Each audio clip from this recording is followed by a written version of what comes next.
여러분 안녕하십니까? 다산에듀 강사 권동성입니다. 현재 국가기술 자격 검정에서는 기사, 산업기사, 그리고 서비스 분야의 필기 시험을 전면 CBT 방식으로 진행하고 있습니다. 많은 분들이 CBT 시험이 무엇이며 어떤 것이 준비물에 해당되고 또 어떠한 점을 유의해서 시험을 치러야 하는지 궁금해 하실 텐데요.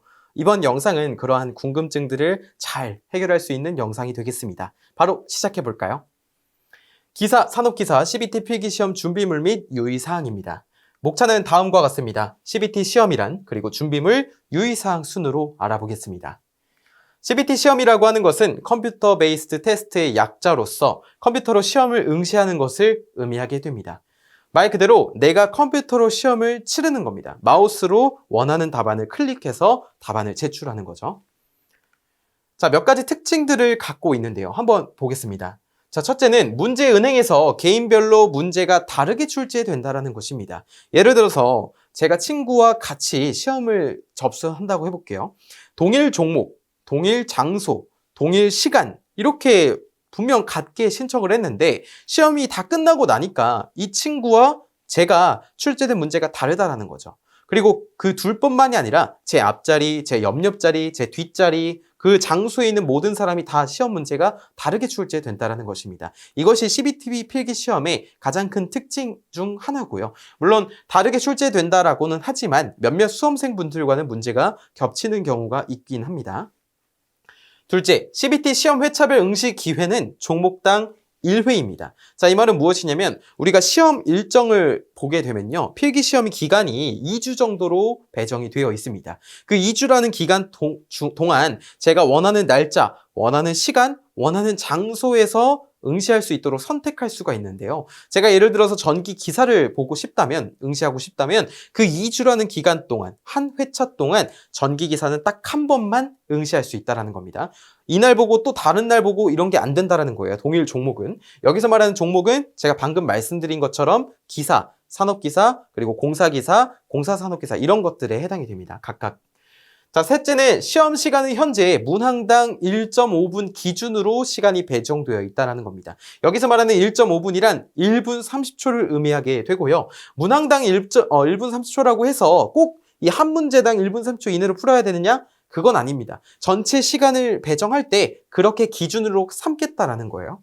현재는 그렇게 되어 있고 전기기사, 전기산업기사, 전기공사기사, 그리고 전기공사산업기사 같은 경우에는 5과목 100문제인데요. 100문제이기 때문에 2시간 30분이 배정이 되는 겁니다. 아시겠죠?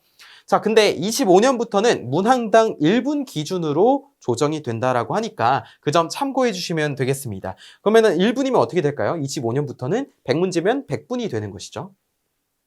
시험 당일 합격 유무를 바로 확인할 수 있다는 장점을 가지고 있습니다. 자, 이게 무슨 말이냐면은 제가 시험을 다 치르고 나서 답안 제출을 하면 모니터에 내 점수와 내 합격 여부를 확인할 수 있다는 거예요. 그래서 내가 추후에 바로 실기 시험을 준비하면 될지 아니면 내가 이 필기 시험을 다시 준비해야 할지 이런 것을 명확하게 알 수 있다는 것이죠. 그리고 합격을 하고 나면은 우리가 필수 서류 제출하는 그런 기간이 있는데요. 그때 서류를 잘 제출을 해야만 최종 필기 합격자가 됩니다. 그렇기 때문에 그거 꼭 유의해서 해주셔야 되고 그 필기시험이 합격자가 발표되는 그 발표일로부터 2년간 필기시험이 면제됩니다. 여기서 말하는 합격자 발표일은 제가 시험을 치르고 나서 모니터에 뜨는 그 순간이 아니고요. 서류 제출하고 나중에 그 시험 일정에 있는 필기시험 합격자 발표일을 말하는 겁니다. 그 발표일로부터 2년 이내에 실기시험을 접수하면 필기시험 안 봐도 됩니다. 라고 인정을 해준다는 거예요. 그다음 다섯째는 시험 직전 연습지를 한 장씩 배부해 줍니다. 자, 우리가 컴퓨터로 시험을 치르다 보니까 이 계산식을 쓸 데가 없잖아요. 그렇기 때문에 각각 연습지를 이렇게 배부해 주게 되는데 시험 직전에 이제 감독관 분께서 물어봅니다. 연습용지 필요하신 분 계십니까? 이렇게 물어보세요. 그러면은 손을 들어서 받으면 되고 아니면 그냥 일괄적으로 한 장씩 나누어 주곤 합니다. 그럼 연습용지 받으면 우측 상단에 좌석 번호와 이름을 적어서 우리가 계산식에 활용할 수가 있죠. 시험을 풀 때. 자, 그리고 필요시에는 추가 요청도 되니까 언제든지 원하시면 요청하시면 되겠습니다. 준비물은 다음과 같습니다. 한번 볼까요? 첫 번째는 신분증입니다. 신분증은 내가 이 시험을 보는 사람이 맞습니다라고 내 신분을 증명하는 거잖아요. 주민등록증, 운전면허증, 모바일 신분증 모두 다 가능합니다. 자, 둘째는 중요한 거죠. 공학용 계산기입니다. 근데 공학용 계산기 아무거나 사용할 수 있는 것이 아니라요. 대체로 이제 허용된 기종 한에서만 사용이 된다라는 거예요. 자, 한번 허용 기종을 볼까요? 우리 이렇게 제조사가 있고요. 자, 이쪽을 봐주셔야 되는데 내가 쓰는 공학용 계산기의 모델명이 여기에 해당되는지를 봐야 합니다. 그리고 이 허용 기종 모델명이 적혀 있는데 이 뒤에 문자도 적혀 있어요. 예를 들어서 FX570이라는 공학용 계산기가 있는데 그 뒤에 문자가 EX, ES, ES 플러스 2 이렇게 되어 있거든요. 또는 CW. 그런 거는 의미가 없고 이렇게 허용 규정이 요것에만 해당이 되면 된다라는 것을 보여줍니다. 여기 적혀 있죠. 그리고 사측 연산만 가능한 계산기라고 한다면 이런 기종에 상관없이 다 사용이 가능하다라는 것입니다. 그리고 우리가 시험을 치르다 보면요. 좌측 하단에 계산기가 있습니다. 그 계산기로 또 몇몇 계산을 할 수 있으니까 활용하실 분들은 그걸 활용하셔도 좋습니다.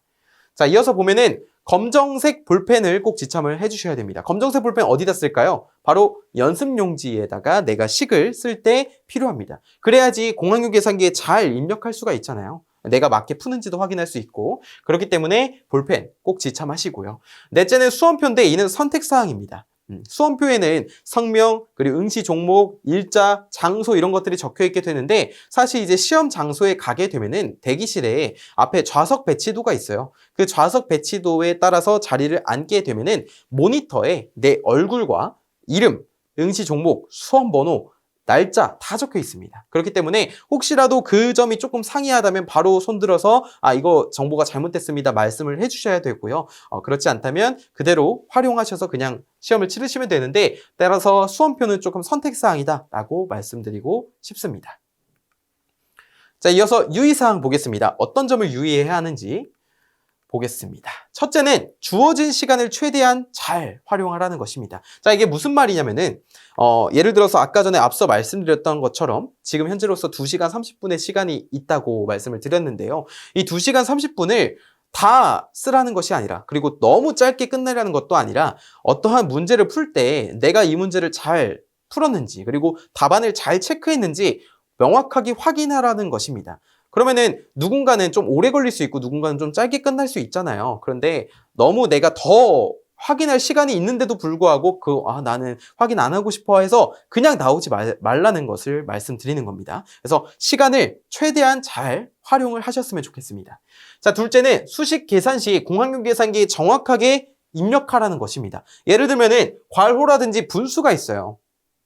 그러니까 우리 공학용 계산기에 괄호 잘못 넣잖아요. 그럼 연산 결과가 뒤바뀝니다. 완전 잘못된 값이 나오고요. 분수를 입력할 때 특히 분수 안에 또 분모에 또 다른 분수 또는 분자에 또 다른 분수를 집어넣었을 때 잘못 입력하게 되면은 전혀 엉뚱한 계산값이 나와버리기 때문에 우리가 반드시 수식을 계산할 때는 몇 번이고 다시 해봐야 합니다. 아시겠죠? 자, 셋째는 기출문제이더라도 꼼꼼하게 읽고 풀이하라는 것입니다. 예를 들어서 우리 기출문제는 우리가 문제은행에서 출제가 되다 보니까 저번 회차, 저저번 회차 이런 것에서 출제가 되었던 문제가 또 출제가 될 수가 있어요. 그럼 우리가 무의식적으로 이러겠죠. 이거 봤던 문제다. 내가 풀어봤던 문제네 하고 급하게 풀지 마시고 반드시 수치, 어떤 조건, 그림 이런 것들이 바뀌진 않았는지 한 번 더 꼼꼼하게 확인하시라는 겁니다. 그래서 내가 아는 문제인 줄 알고 풀었는데 나중에 보니까 그냥 수치가 잘못된 거였다면 틀린 오답이 되겠죠. 자, 넷째, 연습지를 잘 활용하라는 것입니다. 특히 계산 문제인 경우에는 굉장히 복잡한 식도 있기 때문에 우리가 연습지에 볼펜으로 잘 풀이해서 그걸 공학용 계산기에 옮겨 적어서 옮겨 넣어서 명확한 정확한 답을 도출해내야 할 것입니다.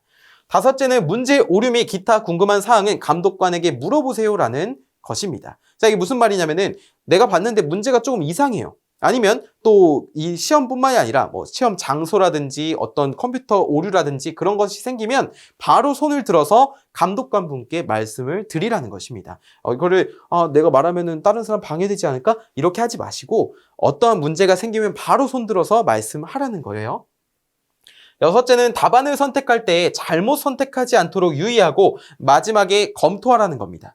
자, 앞서 말씀드렸다시피 꼼꼼하게 하는 것이 필요하고요. 그리고 선택 시 마우스로 이 답안을 선택하다 보니까 답안이 클릭되지 않았거나 아니면 내가 2번을 눌러야 되는데 3번을 눌렀거나 그런 실수가 나올 수도 있기 때문에 내가 잘 원하는 문제를 원하는 답안을 잘 선택을 했는지 한 번 더 꼼꼼하게 확인하라고 하는 것을 말씀드립니다.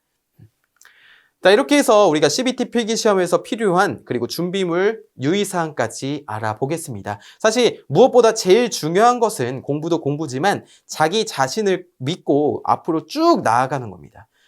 내가 아무리 공부를 열심히 해도 내 자신에 대한 확신, 자신감이 없으면 내 능력을 잘 발휘할 수가 없어요. 100% 발휘할 수가 없기 때문에 우리가 자기 자신을 꼭 믿는 것이 중요하다는 것을 제가 말씀드립니다. 여러분 정말 힘내시고요. 원하시는 자격증 잘 취득하시고 또 원하시는 목표까지 꾸준하게 잘 나아가셨으면 좋겠습니다. 지금까지 다산에듀 강사 권동성이었습니다. 감사합니다.